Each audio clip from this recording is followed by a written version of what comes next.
statement. Bob Clark. Bob also submitted written testimony. I just want to note that to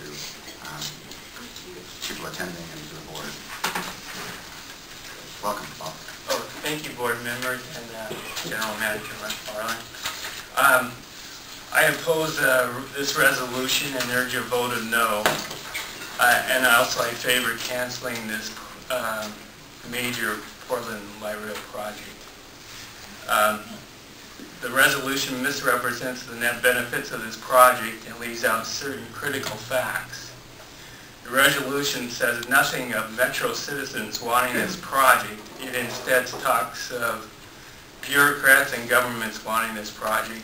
These voices most probably don't speak for the majority of citizens in Metro at this point in time. Number two, the resolution says nothing of the exorbitant capital cost of this project, instead talking of operating cost. If you look at the $1.6 billion, I calculated a cost of over $10 per passenger ride just for the capital cost, and that swamps the operating cost advantages you cite in your resolution. The third thing is the project takes monies from other important public services, such as now the Selwood Bridge replacement project, and that's pretty critical. The state's budgetary deficit and other local government budget deficits also facing urgent balancing. The state and local monies for this project take from other economic activities such that there may be no actual permanent job gains from this project. When one looks at the developments along the existing MAX line, I'm not so sure that developments that are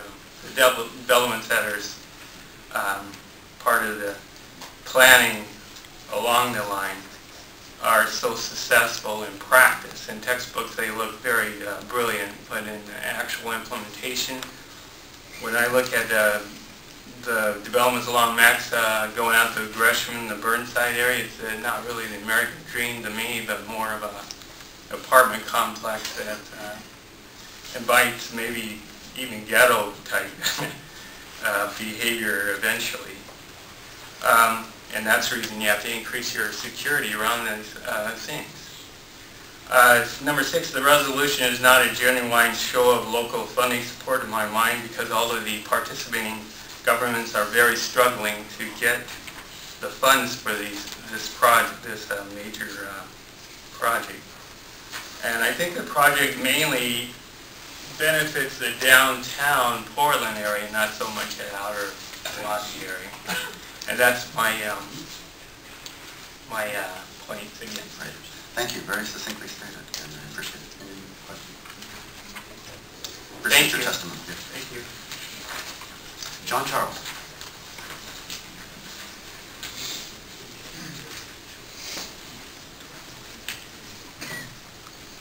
John also submitted written testimony that the board has before them.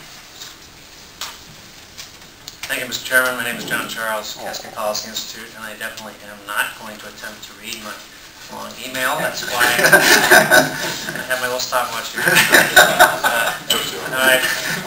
Email speaks for itself, and you can ask questions if you want. But I'd like to comment first on the juxtaposition of your public posture 8 days ago versus today. 8 days ago, your position was, we need a bond measure passed for $125 million of capital funds, which, notwithstanding the marketing effort, it was not about buses. The word bus never actually appeared in the ballot title, but it failed. And today, apparently, that's okay. You're prepared to go forward with the most expensive transit project in state's history, and you're going to float in a couple of years revenue bonds that up until recently were to be $40 million. At the retreat last week, it came out to, well, it could be $40 to $60 million payable from your payroll taxes, which when you add in P&I, it's going to be over $100 million right out of your general fund.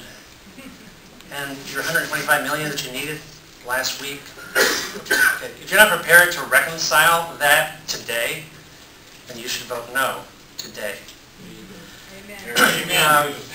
You know, at both the retreat and the way this has been structured today, it's all, you're being pushed into a corner through peer pressure that this isn't really a TriMet project. It's a project of the region. There's a regional transportation plan, and JPAC endorsed it, and Metro Council endorsed it, and the Clackamas County Chairwoman was here today, and there's a whole kumbaya thing going on here, and really, you don't really have an important role. Just go ahead and vote yes. Well, the governor only appoints 7 people to be fiduciaries of this institution, and 6 of them are sitting right there. Amen. So if you're not prepared to vote today to explain things, like if you haven't read the environmental impact statement that was just released recently, if you haven't visited the dozens of businesses and homes whose property will be taken from eminent domain for this, if you don't have an exit plan for your financial crisis, then you can't vote yes. I believe you should not vote yes today. There's no crisis on this. This idea has been around for about 20 years. We voted it down statewide in '97. We voted it down region-wide in '98. If there was a movie, Night of the Living Dead, for transit projects, this project would be the feature star because you just can't kill it. Okay, well, if you are not prepared to explain any of your doubts, if you have any doubts, if you aren't prepared to explain them today, then you just vote no. You can reassess it in 2 weeks, in 2 months, whatever.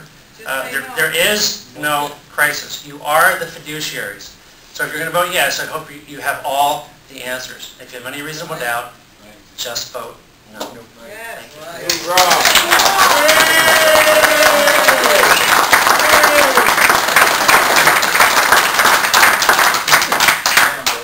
you. Steve Shaw.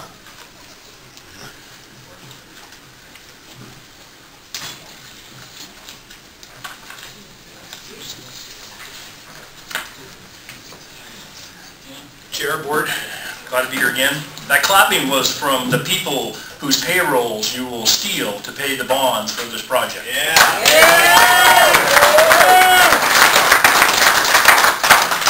You got no testimony up here in support of this resolution from the people who are going to pay for this, either your own employees, because we know that into the distant future, you're upside down. You don't have sufficient revenue projections to pay for your operations and your fringe benefits, let alone debt servicing. But debt servicing for this project will step to the front of the line, and it will take your bus service operations revenue, it'll take their payroll, and it'll pay those bonds first. So you know that. So this is not a misunderstanding of the public. The public doesn't have to have a greater understanding. The public understands very well, as it was explained to them during the campaign to pass your levy. And the voters said no. They said no, no, no. Now, if you can't take the voting on your levy as an indication of a problem, and you just waltz through the graveyard here with a yes vote, then you're stepping into something in the near future. It's going to be even a more severe problem. Now, the auditors came here a couple months ago and gave you a very bleak picture of your future. And I could tell by some of your inquiries and questions and conversations that you understood thoroughly what that involves. Unfortunately, management in their rosy picture, soon after that, General Manager McFarland characterized the audit as apples and oranges garbled together to create an unreasonable number. Is that what the public is supposed to understand about the audit and the circumstances and the fiscal crisis at TriMet? It's an unreasonable number. When you were back passing your budget in June, TriMet staff never told you that in advocating for their $27 million in cuts, that they had just undergone $27 million in increased fringe benefit costs. They blamed it on the economy.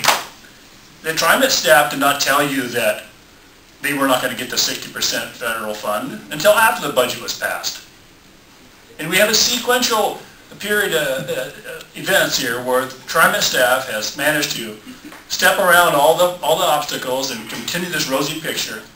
And there is no one at any level of paying for this that supports this. Not your own employees, who are going to pay a severe price.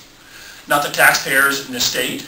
Not the taxpayers in the counties, not the taxpayers in the city, not the taxpayers in the metro region. But you don't have them in here in any kind of poll or tally or vote to establish whether or not they do. Well, I can tell you that Clackamas County is not going to get their share. I don't care, I missed Lynn Peterson's testimony in here.